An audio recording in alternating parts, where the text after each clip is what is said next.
para o momento da palavra, vamos abrir as Bíblias em Mateus, capítulo 18. Primeiro Evangelho, Mateus, capítulo 18.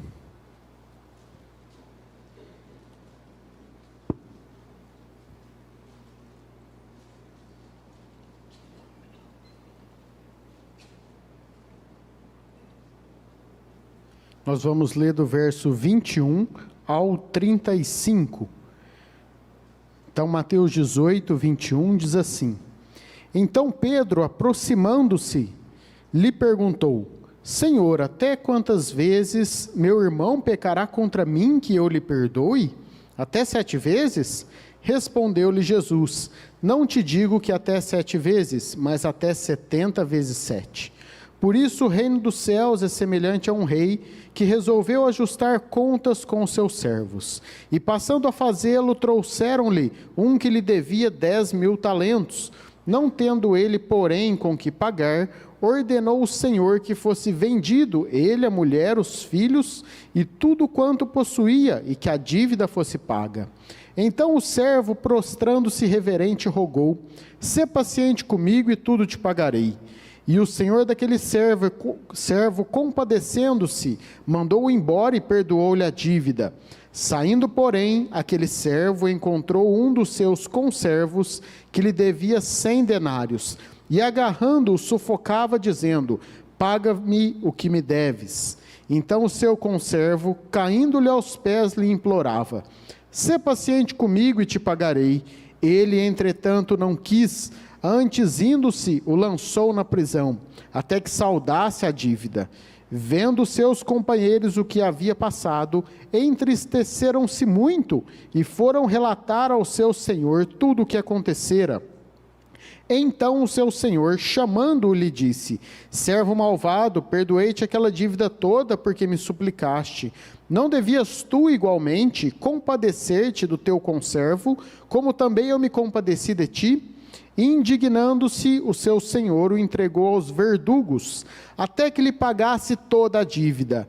Assim também, meu Pai Celeste vos fará, se do íntimo não perdoardes cada um a seu irmão.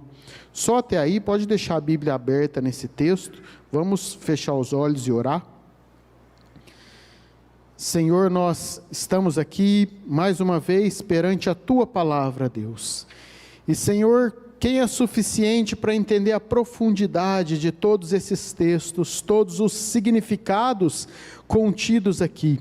Cada vez que nós viemos a sua palavra, cada vez que o seu Espírito Santo nos guia até ela, Senhor, nós somos confrontados com a nossa maneira de viver, confrontados com o padrão perfeito da justiça de Deus, somos confrontados com a misericórdia grandiosa que há em Ti, e o Senhor nos convida a Te imitarmos, e o Senhor nos convida a procurarmos imitar o Seu padrão, o Senhor nos convida a sermos imitadores de Cristo, mas só o Senhor pode nos ajudar nessa tarefa, só o Senhor pode abrir os nossos olhos, e mais do que os olhos, os nossos corações, para receber palavras como essas, tão profundas, tão duras, tão libertadoras. Que o Senhor esteja conosco então, diante da sua palavra, aplicando ela no nosso coração, e que o seu Espírito nos ajude, em nome de Jesus, amém. Irmãos, esse texto de Mateus 18, do 21 ao 35, uma porção grande, ele trata a respeito do perdão e do cristão, ele trata a respeito do dever de perdoar, e é sobre isso que nós iremos falar hoje aqui. Mais especificamente, Jesus ele chega no ponto central do texto, lá no final, quando ele diz que se alguém não perdoa como Deus perdoa, essa pessoa também não é perdoada por Deus. Ou seja, ele fala aqui da condenação daqueles que não perdoam do modo como Deus nos perdoa. Então, esse é o sentido final do texto. Mas para nós entendermos completamente aqui todo o propósito, esse texto ele começa, na verdade, dos versos 15 a 20, quando Jesus ele está lidando com o tema da disciplina na igreja. E ele está tratando de pecados e perdão no âmbito da igreja. E ali ele dá algumas recomendações. E ele fala que se uma pessoa peca na igreja de maneira pública, uns contra os outros, essa pessoa deve ser advertida pela primeira vez por um irmão que viu esse pecado. Então, pela segunda vez, se ele não se arrepender, ela deve ser advertida agora com uma testemunha junto. Se mesmo com uma testemunha ela não se arrepende, então esse pecado deve ser exposto, falado a toda a congregação, a toda a igreja, para que talvez assim essa pessoa se arrependa. Se nada disso funciona, é o último caso da exclusão da membresia. Então essa pessoa deve ser retirada, excluída da membresia da igreja. Então, isso é o que nós temos antes, e logo depois nós temos Pedro agora falando com Jesus, e ele vai tratar ainda do perdão, mas é como se Pedro ele estivesse agora falando com Jesus: Senhor, tudo bem, nós entendemos como isso funciona na igreja, como isso funciona na membresia da igreja, mas e quando são pecados individuais?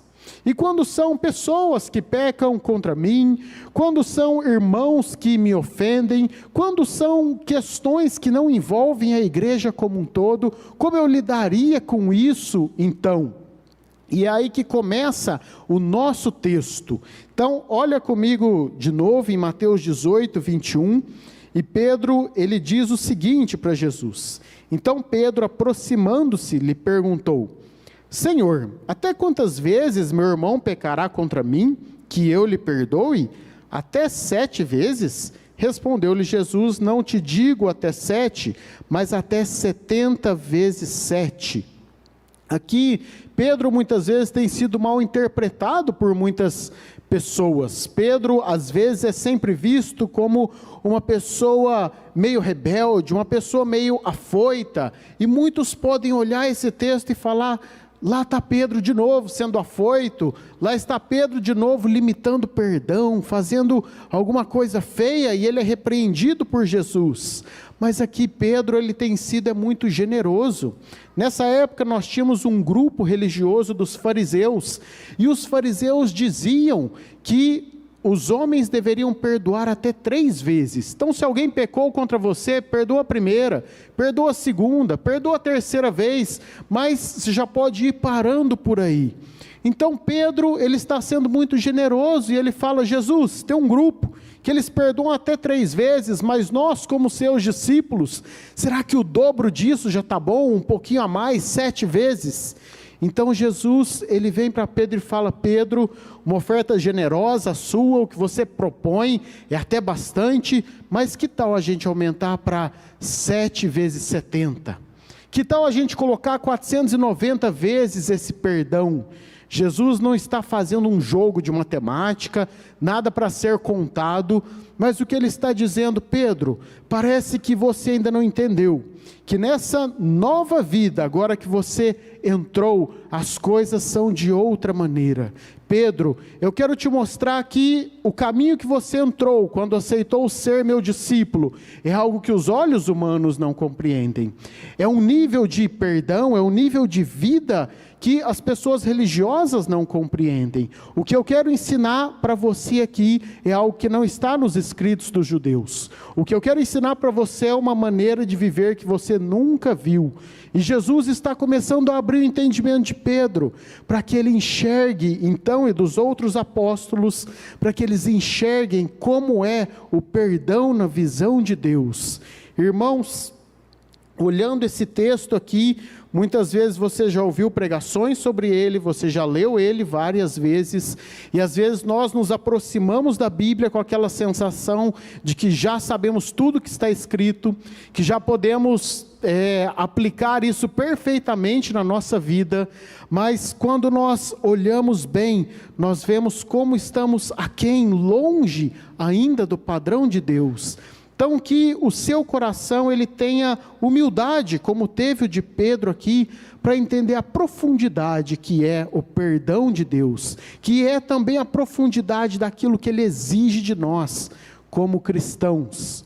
E aí nós vamos para o verso 23, quando Jesus começa assim: Por isso, o reino dos céus é semelhante a. Então, pode parar aí, a gente já continua, mas você vê muitas vezes no Evangelho essa expressão, o reino dos céus é semelhante a. Jesus, ele começa assim, quando ele quer abrir os olhos dos discípulos, e ele quer falar para eles, deixa eu te explicar uma coisa, a gente está correndo de um lado para o outro, a gente está aqui na Galileia, vocês veem os judeus agindo de um modo, mas deixa eu mostrar para você como que as coisas funcionam na casa do meu Pai. Deixa eu mostrar para vocês aquilo que eu vim trazer do alto aqui na terra. Deixa eu mostrar para vocês qual é o padrão de Deus sobre algumas coisas que vocês não estão acostumados, que vocês não veem sendo anunciado na sinagoga. Deixa eu mostrar para vocês o que eu vim fazer aqui, e eu vou contar uma história para que vocês não saibam exatamente, mas que chegue um pouco próximo, que seja semelhante ao reino dos céus. E ele então continua, olha só, verso 23, por isso o reino dos céus é semelhante a um rei, esse rei aqui é Deus, que resolveu ajustar contas com os seus servos, e passando a fazê-lo, trouxeram-lhe um que lhe devia 10.000 talentos, não tendo ele, porém, com que pagar, ordenou o Senhor que fosse vendido ele, a mulher, os filhos e tudo quanto possuía, e que a dívida fosse paga. Então o servo, prostrando-se reverente, rogou, sê paciente comigo, tudo te pagarei. E o senhor daquele servo, compadecendo-se, mandou-o embora, perdoou-lhe a dívida. Irmãos, para você ter uma ideia do que essa passagem está falando, diz aqui que ele devia 10.000 talentos. 10.000 talentos são 350.000 quilos de prata. Se nós convertermos isso em dias de trabalho naquela época, seriam 165 anos de trabalho ininterrupto, sem você pegar esse dinheiro e comprar comida, sem você pegar esse dinheiro e comprar uma roupa. Se você conseguisse trabalhar 165 anos sem gastar um centavo, você acumularia esse dinheiro para pagar a dívida. Ou seja, era uma dívida impagável, era algo impossível o que esse homem devia para o rei, era impossível, tanto que o rei diz para ele, não dá nenhuma chance para ele pagar, e fala, eu vou vender os seus filhos. Você queria ver os seus filhos se formarem? Eles não vão se formar. Eu vou vender os seus filhos, e você também não terá netos, é impossível. Você não terá netos, você perderá a sua esposa, até que a morte os separe. Isso vai ser separado antes, a sua esposa será escrava, quem sabe ela pertença a outra pessoa. O fato aqui é que a sua dívida é tão grande, que toda a sua vida está acabada, que toda a sua vida não há esperança mais para ela, não há mais o que você fazer. Mas esse homem aqui, ele se prostra, se joga diante do rei e fala, Senhor, tem misericórdia, eu vou pagar, eu vou fazer isso, eu vou conseguir. É claro que ele não conseguiria, e o rei, a Bíblia diz aqui, que por compaixão, compadecendo-se dele, o mandou embora, e perdoou a dívida. Irmãos, esse mandou embora, eu não consigo imaginar isso como se ele falasse, tá bom, vai embora, você não vai conseguir pagar mesmo, está tudo certo. Nós precisamos lembrar que esse rei, ele representa Deus, e Deus não perdoa os nossos pecados dizendo, tá bom, vai embora, continua a sua vida, está perdoado. Não, Deus, ele nos perdoa de uma forma amorosa, de uma forma graciosa, não mandando embora desse jeito, mas falando, vai em paz, os seus pecados estão perdoados, ninguém te condenou, eu também não te condeno, ninguém te fez mal, eu também perdoo você. E é assim que esse rei está mandando o homem embora aqui. O rei o perdoou, o rei pegou todas aquelas notas promissórias e as rasgou, ele pegou todos aqueles cheques e jogou fora, não havia mais uma dívida para esse homem pagar. Irmãos, a gente aprende aqui, que no reino de Deus, como Jesus diz essa palavra, as coisas funcionam assim. No reino de Deus, todos nós somos grandes devedores. No reino de Deus, todos nós, se somos empregados da empresa de Deus, causamos um prejuízo e um estrago enorme. Imagina que você seja um empregado de uma empresa grande no Brasil, Magazine Luiza, por exemplo, e você trabalhe na parte de informática, e ali você coloque preço nos produtos. Você então vai até um computador, deveria digitar 5.000 e digita R$5. E isso vai para a internet, de uma hora para outra, vendem 500 unidades.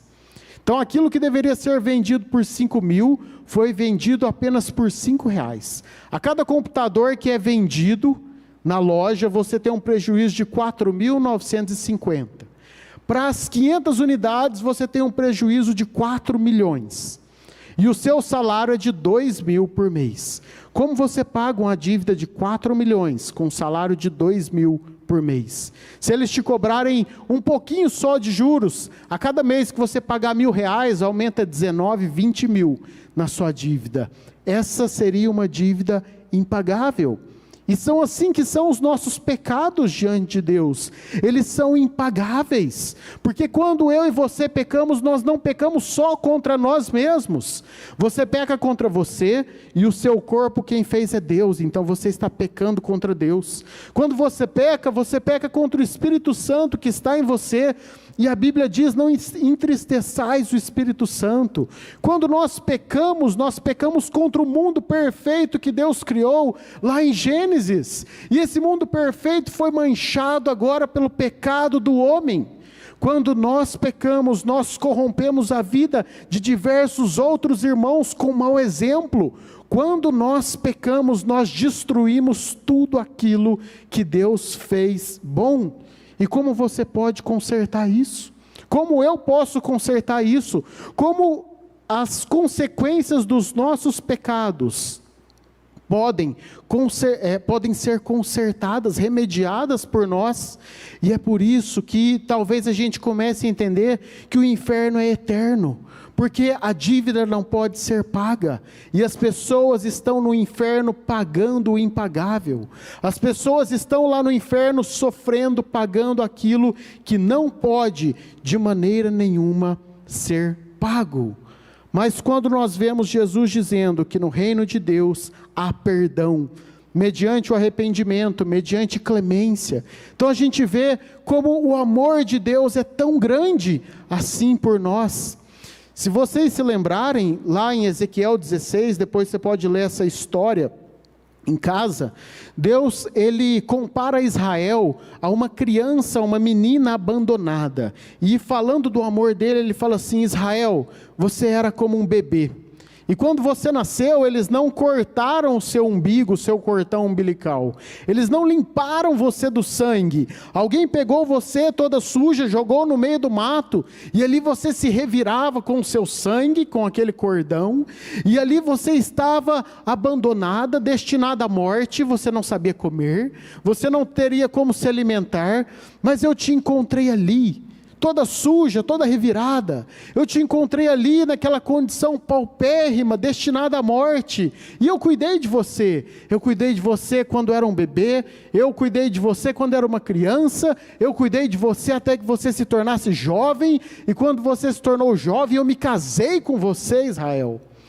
Deus, ele fez isso conosco, nós estávamos lá, essa era a nossa condição, até que então ele envia uma Bíblia para nós, e surge um foco de esperança, e você lê algumas palavras ali da salvação, até que um pastor, alguém venha e te evangelize, até que você venha a um culto, e isso é Deus buscando a nós, no meio do sangue, no meio do mato. Esse é o amor de Deus tão grande. Irmãos, a gente precisa entender como esse perdão de Deus é radical. O que esses versículos aqui, esse trecho nos mostra, é que o perdão não é algo banal, é que o perdão não é algo fraco, que a gente pensa, tudo bem, Deus perdoou, o perdão é algo grave. Quando nós falamos, por exemplo, Deus pode perdoar um abusador, alguém que abusou de crianças, que vocês veem aí nas manchetes, nos jornais, que vocês veem casos famosos, Deus pode perdoar um abusador, e todos vão dizer, claro, Deus pode, Ele é infinito, mas você já pensou que Deus, Ele pode perdoar o abusador do meu filho? O meu filho, a quem eu amo, a quem eu criei, do seu filho, aquele que nós criamos, que um dia ele poderia ser raptado, do nada, na escola, ser abusado, que ele poderia ficar muito tempo longe, e você se encontrar com esse abusador no céu, porque Deus perdoou ele. Você já imaginou que Deus ele pode perdoar um assassino de não qualquer pessoa, mas alguém que assassinou alguém da nossa família? Lá, uma mãe, numa casa, onde está com o seu esposo, e de repente alguém assassina, mata o seu esposo, e agora os filhos estão aí, sem dinheiro, carentes, eles passam dificuldade a vida inteira, e que você pode se encontrar com esse assassino no céu, porque Deus foi capaz de perdoar ele. Quando a gente vê a história do filho pródigo, nós pensamos no perdão, porque nós falamos, é bonito, ele está voltando, ele está na casa do pai, mas você já imaginou que Deus, ele pode perdoar, olhando para aquele homem sujo, rebelde, quando ele ainda estava nas trevas?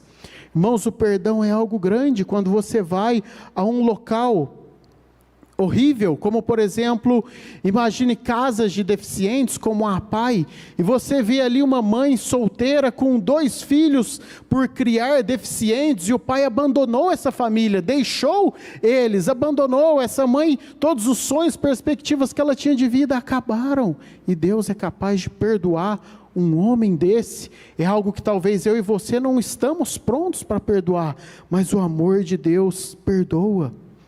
E esses versículos terminam dizendo então para nós que o reino de Deus é semelhante a isso, que o perdão de Deus é semelhante a esse tipo de coisa, que o nível de Deus é semelhante a esse tipo de coisa, de perdão. É disso que Deus é capaz. E agora ele vai continuar, só que agora ele vai falar não do reino de Deus, mas do reino dos homens. E agora ele vai falar como que as coisas funcionam no nosso mundo. Ele falou como ele lida com os homens, mas agora ele vai falar como nós muitas vezes lidamos com o nosso próximo, como nós muitas vezes lidamos com os nossos semelhantes. E ele fala, no reino do meu pai é assim, mas no reino de vocês, aqui no mundo, e até mesmo entre aqueles que se chamam cristãos, as coisas funcionam de outra maneira. Olha lá comigo agora nos versos 28 a 31. Saindo, porém, aquele servo, aquele que foi perdoado, encontrou um dos seus conservos, que lhe devia 100 denários, e agarrando-o sufocava, dizendo, paga-me o que me deves. Então o seu conservo, caindo-lhe aos pés, lhe implorava, sê paciente comigo e eu te pagarei. Ele, entretanto, não quis, antes indo-se o lançou na prisão, até que saldasse a dívida. Vendo seus companheiros o que se havia passado, entristeceram-se muito, e foram relatar ao seu senhor tudo o que acontecera. Irmãos, aqui, esse homem aqui, ele está tão cego, que ele acabou de ser perdoado, ele saiu logo do seu perdão, e então ele encontrou uma pessoa que também devia para ele, a mesma história, parecida, e o que ele faz? Ele exige dessa pessoa, eu quero que você me pague, mas ele fala, olha, eu não tenho como te pagar agora, mas me dá um tempo também, como você pagaria para o rei, eu também vou te pagar, eu vou conseguir fazer isso. Só que esse homem não aceita, e essa loucura é tão grotesca, que até os seus companheiros olham para ele e falam, o que esse homem está fazendo? Acabou de ser perdoado e não está perdoando. Irmãos, isso aqui é um chamado para a humildade. Às vezes pessoas nos exortam, amigos nos exortam, oficiais da igreja nos exortam, a Bíblia nos exorta, pessoas falam conosco e nós continuamos pensando, quem está certo sou eu. Os meus companheiros viram, os meus companheiros, as pessoas que convivem comigo, elas dizem que eu estou errado, elas me mostram na Bíblia que eu estou errado, mas não é essa a interpretação da Bíblia. A interpretação da Bíblia é a que eu acho correta. A interpretação da Bíblia é outra, porque ela diz isso e isso em outras partes. Irmãos, pessoas nos enxergam melhor do que nós mesmos, principalmente se forem pessoas que amam a Deus e colocadas na casa de Deus para instruir a outros. Mas olha só a loucura dessa atitude. Quanto que esse outro homem realmente devia? A Bíblia diz aqui que ele devia 100 denários.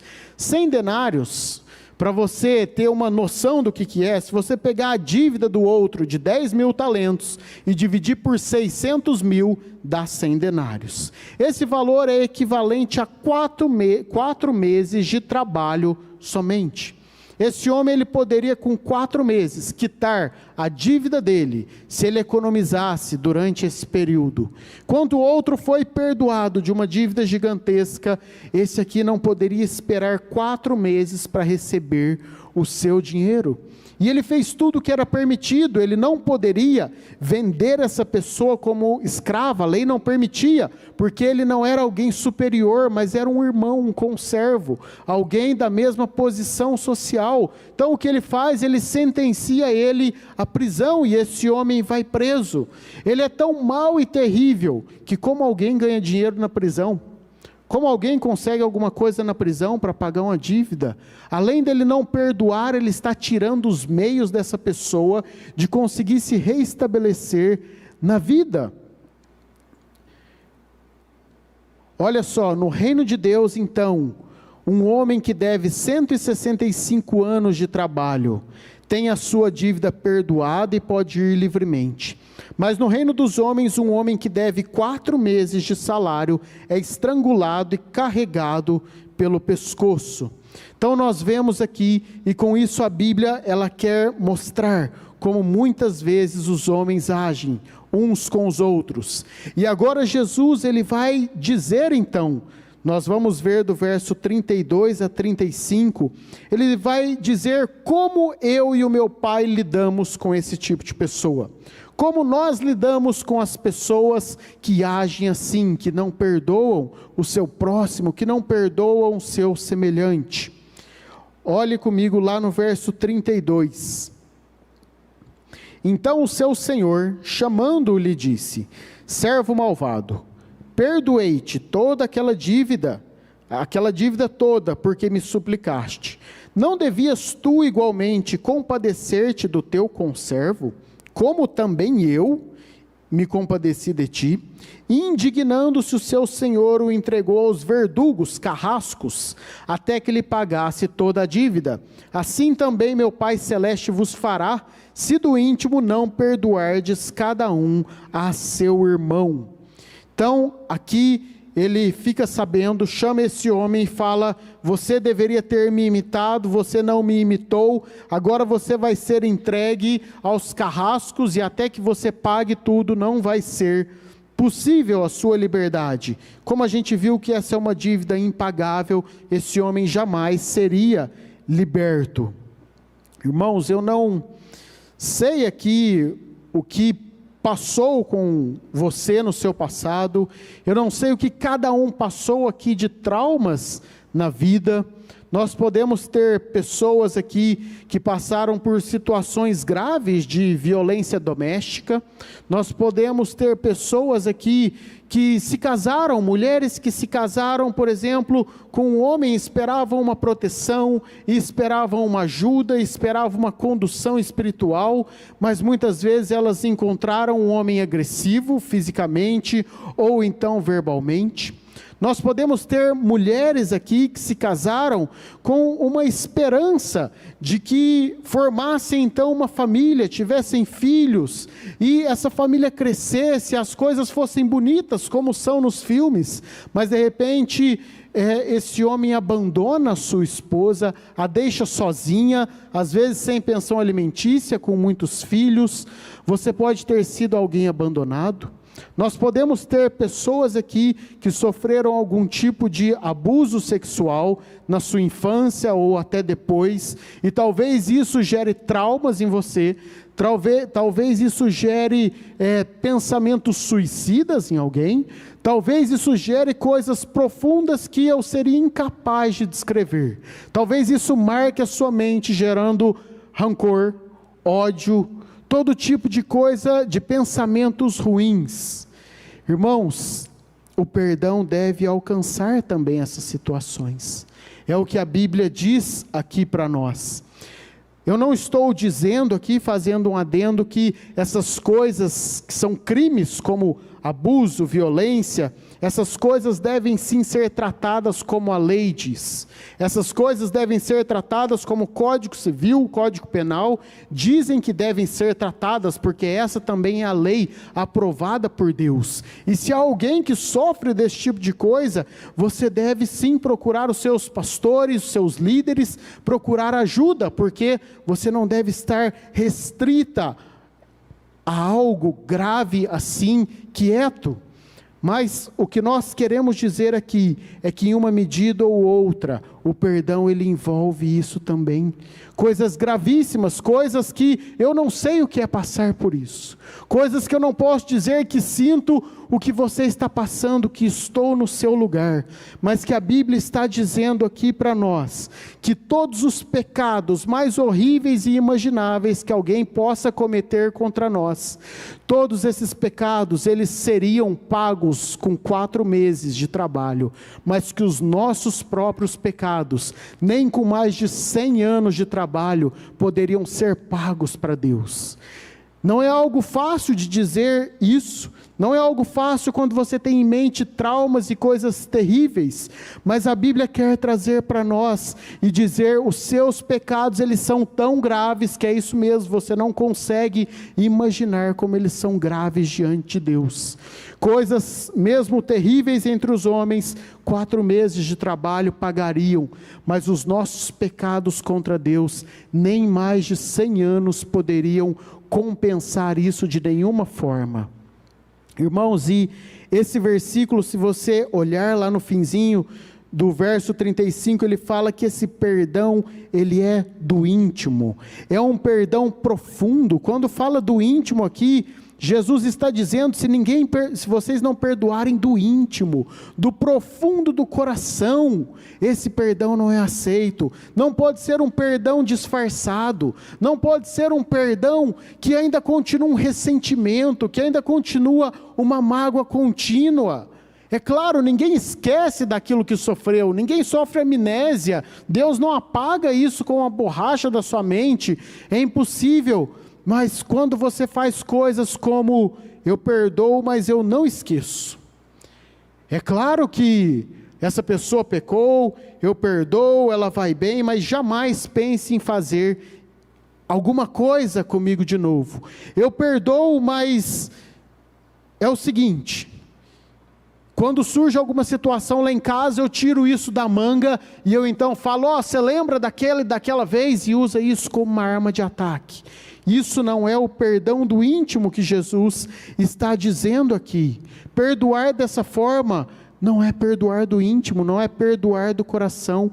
Perdoar dessa maneira, com ressentimento, com mágoa, não esquecendo, sempre relembrando, trazendo à tona, isso não é perdão. Sempre dizendo quando a situação é propícia, mas você lembra aquela vez, há 5 anos atrás, quando você falou isso, aquilo? Você lembra que não era para a gente estar nessa condição, porque naquele dia, quando nós fazemos isso, evidencia que não há perdão. Então esse perdão do íntimo, o que ele deve envolver? Procurar a pessoa, pessoalmente, falar com ela, cara a cara, por telefone, se não for possível, dizer eu perdoo o que você fez. Você pode até não estar arrependido, mas eu perdoo. Talvez há casos que não seja possível mais dar esse perdão pessoalmente. Às vezes se trata de um crime, de algo que não se deva mesmo ter contato com a pessoa, ou às vezes aquele que fez algo assim, já até morreu, já foi embora. Esse perdão então deve ser levado diante de Deus, e orar para que Deus retire esses ressentimentos, mágoas. Mas nós só podemos fazer isso se entendermos que o nosso crime é muito grave. Se entendermos o quão grave é o nosso pecado diante de Deus. É por isso que Jesus ele começa a história dizendo quem nós somos, para depois dizer como nós devemos agir. Esse verso 35, ele também fala como também eu. Então ele diz, não devias tu igualmente compadecer-te do teu conservo, como também eu me compadeci? E aqui ele está dizendo a mesma coisa, que o perdão aceito por Deus é só aquele perdão que é praticado do mesmo modo como Deus pratica. Que o perdão aceito por Deus é somente aquele quando nós imitamos a Deus. Que assim como Ele nos perdoou sem exigir que nós reparássemos aquilo que estragamos, como Ele nos perdoou sem exigir que nós colássemos as coisas que quebramos, nós perdoamos as outras pessoas sem exigir que elas reparem o que elas fizeram. É esse o tipo de perdão de Deus. E é claro que alguém pode falar aqui, mas você não entende, pessoas tentaram prejudicar o meu futuro. Não é algo simplesmente passageiro. A pessoa fez algo que tentou me prejudicar para a vida inteira, que gerou repercussões até quando eu estava velho. Algo quando criança, adolescente, eu carrego isso a vida inteira.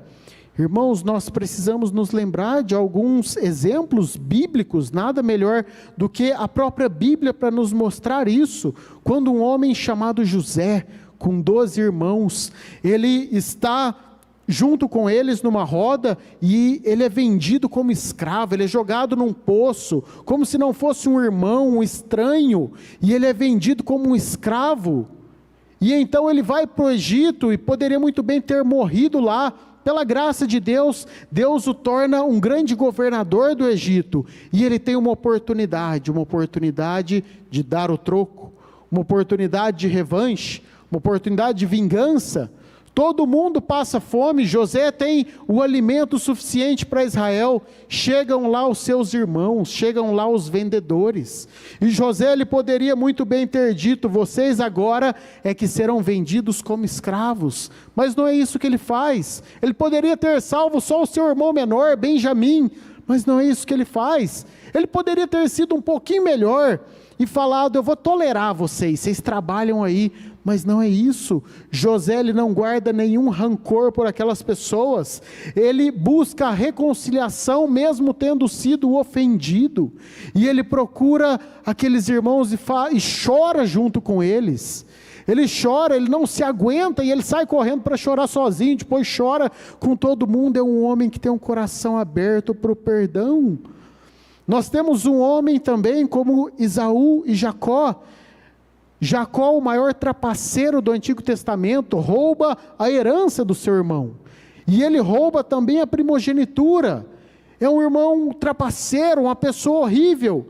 Anos depois, quando ele se encontra com o seu irmão, novamente o que ele faz? Ele começa a mandar um tanto de presente na frente, e ele manda um carregamento de boi, ele manda um carregamento de ovelha, e ele manda farinha, e ele vai mandando os presentes na frente, para ver se o irmão dele não fica bravo com ele. Mas quando eles se encontram, Esaú fala, o que é isso que você faz, meu irmão? Não precisa disso entre nós. Deus ele também me abençoou, assim como tem abençoado você. Até Esaú, um grande exemplo aqui. Mas talvez isso não se aplique a você, e você pense, não irmão, Deus não me restituiu não, eu não sou José, eu não sou Esaú, Deus não me abençoou, as coisas não foram tão felizes assim no final, essas coisas ficaram, as marcas ficaram, eu não tive nada de volta, Deus não me deu essas coisas de volta, as marcas são permanentes, e nós temos que olhar para um homem no Novo Testamento como Estevão. Vocês já viram o discurso de Estevão no início de Atos? É um discurso talvez mais erudito do que o de Paulo e de Pedro.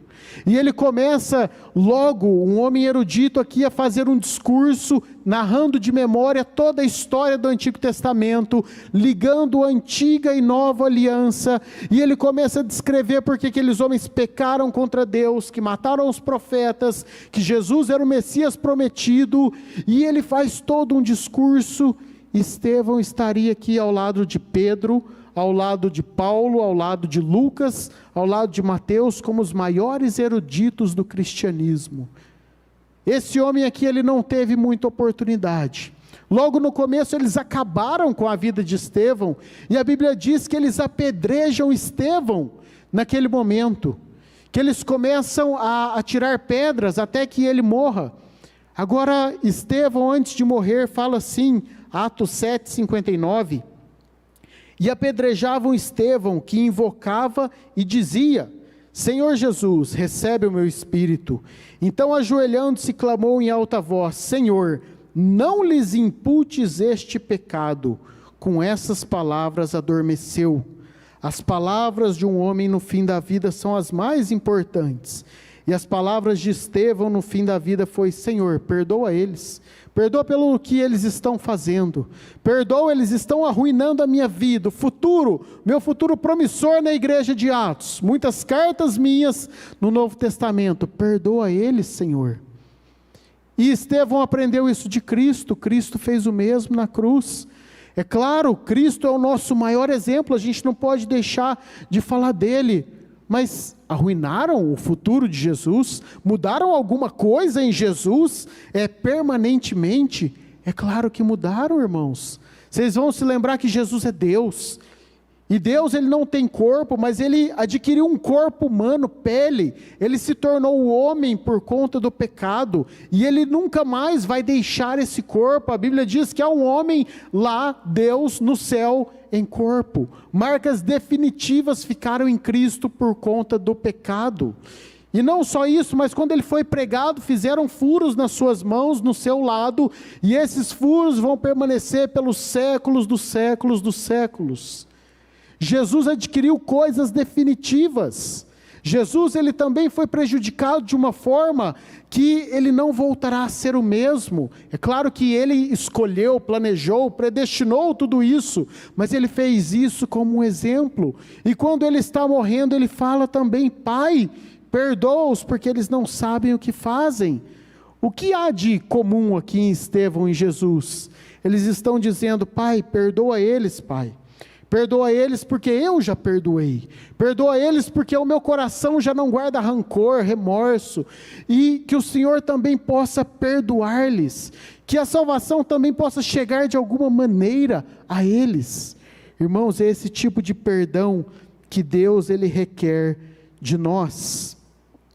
E eu queria ler aqui Colossenses 3,13, que foi o versículo de abertura do culto, onde diz: suportai-vos uns aos outros, perdoai-vos mutuamente, caso alguém tenha motivo de queixa contra outrem. Assim como o Senhor vos perdoou, assim também perdoai-vos. Perdoai vós. Irmãos, isso aqui é um contexto de igreja local, e a gente não pode encerrar sem falar disso. Há pessoas que vêm na igreja, não se envolvem com outros, não têm comunhão, não têm intimidade, e essas pessoas raramente vão ter algo para perdoar. Não há nenhuma oportunidade para serem ofendidas, para ter alguma questão, porque às vezes nem se conversam. Mas aquelas pessoas que realmente entendem que a igreja é uma família, que eu devo me envolver com as pessoas, que eu devo estar na casa dos irmãos, que os irmãos devem estar nas nossas casas, que eu devo confessar pecados com eles, procurar ajuda, pessoas que realmente entendem a igreja como a Bíblia diz que é a igreja. Pessoas que entendem isso, elas vão passar muitas e muitas vezes por decepções. Elas vão muitas vezes pecar contra outros irmãos e vão muitas vezes serem ofendidas também por outros irmãos. E a todo momento na igreja local surge a oportunidade de exercitar o amor, de você perdoar alguém, de você estender a sua mão e perdoar e conceder o perdão, ao invés de entrar na porta no culto de domingo, de sábado e nem olhar para a pessoa. Isso não é perdão, e nós não podemos agir assim. Muitas vezes, especialmente até no relacionamento entre mulheres, nós vemos que muitas vezes há certas dificuldades em relacionamentos com mulheres, onde se gera um mal-entendido, algum tipo de inveja, algum tipo de coisa que se cria no coração. Não que mulheres são piores que homens, mas Deus criou cada um ao seu modo, e homens têm mais fragilidades e pecados em algumas áreas, mulheres em outros, mas nós vemos muitas vezes isso, rixas, coisas que não são resolvidas há meses, há anos, coisas que perduram, que geram fofoca, que fazem com que a igreja às vezes quase exploda no meio de um punhado de conversas e de ressentimentos. Irmãos, isso não é a atitude de Colossenses 3,13. Efésios 4,32 também diz: antes sede uns para com os outros benignos, compassivos, perdoando-vos uns aos outros, como também Deus em Cristo vos perdoou. Então aqui, irmãos, é um chamado ao perdão na igreja local. E o versículo ele termina, para finalizar, com Jesus dizendo uma palavra muito grave aqui, até difícil de reproduzir isso, quando ele diz lá: assim também o meu Pai vos fará, se do íntimo não perdoardes a cada um seu irmão, assim também meu Pai Celeste vos fará.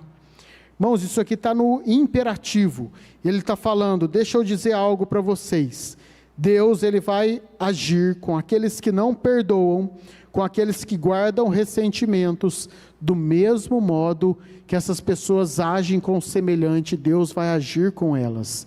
Isso aqui não é algo para a gente passar por cima, isso aqui não é um desfecho do sermão, isso aqui não é algo só para encerrar com uma palavra de alerta. Isso aqui, irmãos, é muito grave. Isso aqui o que ele está dizendo é que assim, naquele último dia, alguns vão chegar diante de Deus, e Deus vai falar: eu não te perdoo, você não está perdoado. Mas Senhor, por que eu criei? E a Bíblia fala que todo aquele que crer será salvo. E Deus vai falar para essa pessoa: mas você não perdoou. Não, Senhor, mas eu li a Bíblia, eu defendi todas as doutrinas corretas, eu criei na Trindade, eu defendi a cristologia, eu tenho um pacote de teologia sistemática debaixo do meu braço, deixa eu te mostrar os meus certificados. Falar: santo, você não está perdoado, você não perdoou. Você lembra dessa vez? Você lembra dessas e dessas coisas que você não perdoou? Você lembra daquele sentimentozinho que surgiu no seu coração? Você lembra daquele rancor? Você lembra dessas coisas não resolvidas? Você não está perdoado. Mas eu rejeitei as coisas ruins, eu operei milagres no seu nome, eu fiz coisas tão grandes. Você não perdoou. Eu te deixei um modelo, eu te deixei um jeito de agir, eu perdoei você de coisas tão graves, e você não me imitou, e você não perdoou. Irmãos, eu sei que isso é forte, é mais forte para quem leu isso aqui e ficou pensando em como isso me afeta, do que para quem está ouvindo, mas é o que a Bíblia está dizendo: assim o meu Pai vos fará, se vocês não imitarem a Ele. Eu sei que isso é duro, mas é a palavra de Deus, é o que ela diz a nós. Spurgeon, nesse texto, ele fala assim: ele recusou a misericórdia, e agora a misericórdia o recusou. Pedro fala: para onde iremos se só tu tens as palavras de vida eterna? E se agora esse homem retira as palavras de vida eterna? Se só ele pode dar as palavras de vida eterna, para quem você recorre num momento como esse? Qual é a terceira instância do céu? Qual é a terceira instância? Qual é o STF do céu? Para onde você pode ir? Não tem um tribunal de Haia, não tem um local que você pode se esconder. Que provas de que você perdoou alguém você apresenta para Deus? Alguém que vê todas as coisas, mais do que vê, que julga o coração de cada uma das pessoas. Não há para onde se esconder. Irmãos, que isso nos leve então a ter em mente que se nós não perdoamos alguém ainda, se ainda há algum rancor escondido lá no íntimo, no coração, você deve exercer esse perdão, você deve agir assim. Pode ser que isso não venha do dia para a noite, pode ser que você não tenha os sentimentos de amor, pode ser que muitos relacionamentos sejam impossíveis até de serem restaurados, mas o perdão ele deve ocorrer, o perdão ele deve acontecer. E talvez você está aqui ouvindo tudo isso e você está do outro lado. Talvez você é aquele que precisa pedir perdão, talvez você é aquele que ofendeu muitas pessoas, talvez você é aquele que fez muitas coisas erradas e o Espírito Santo está te acusando disso. Talvez você sabe que pecou e você simplesmente apagou isso. Talvez marido e mulher, alguém pecou contra o outro e no outro dia acordou tudo bem, estão vivendo normal, você fala: isso ficou para trás. Irmãos, essas coisas deixam feridas, essas coisas deixam marcas, essas coisas o tempo não apaga, essas coisas você deve pedir perdão por elas. Você deve trazer isso à tona e pedir perdão por isso. E na medida do possível, o perdão ele envolve também não só palavras, mas restauração. Vocês vão se lembrar de que quando Jesus fala com Zaqueu, ele fala para Jesus assim: Senhor, resolvo dar Zaqueu era um ladrão, Zaqueu era um cobrador de impostos, e ele pegava bastante dinheiro dos impostos para o bolso dele. E quando ele se converte, ele fala assim: Senhor, resolvo dar aos pobres a metade dos meus bens, e se em alguma coisa tenho defraudado alguém, restituo 4 vezes mais. Então Jesus disse: hoje houve salvação nessa casa, pois que também este é filho de Abraão. Será que Jesus perdoou ele só porque ele poderia restituir? Se ele não pudesse, Jesus não o perdoaria? Não é isso. Mas Jesus viu que a atitude dele de restaurar, a atitude dele de tentar reparar o mal que ele fez, mostrava que ele tinha nascido de novo. Há muitas coisas que não podem ser reparadas, há muitas coisas que não podem ser consertadas, mas há muitas coisas que podem sim. E esse homem aqui julgou que ele pegar o dinheiro dele, dividir no meio, dar metade para os pobres, era o meio correto. Foi isso que ele sentiu, porque ele pecou com o dinheiro. Então ele fez isso de livre e espontânea vontade. E aquelas pessoas que ele defraudou, além da metade dos bens, ele ainda devolveria 4 vezes mais, com muitos juros aqui. Irmão, naquilo que você pecou contra outro, e é possível que você conserte, que você de alguma maneira restitua, que você de alguma maneira recompense, que você de alguma maneira faça algo para demonstrar amor, afeto, importância ao outro. É isso que a Bíblia requer de nós também. O perdão ele envolve isso também. E por fim, para finalizar, essa não é uma pregação legalista, não é uma pregação que quer dizer a você o que você deve fazer, senão você vai ao inferno, embora esses textos sejam muito claros, mas o principal aqui é lembrando que nós só podemos fazer essas coisas porque Deus fez muito mais por nós, que nós só podemos perdoar alguém assim, porque Deus nos perdoou de muito mais, que nós só podemos exercer algo tão grande dessa forma, porque Deus fez o impensável por nós.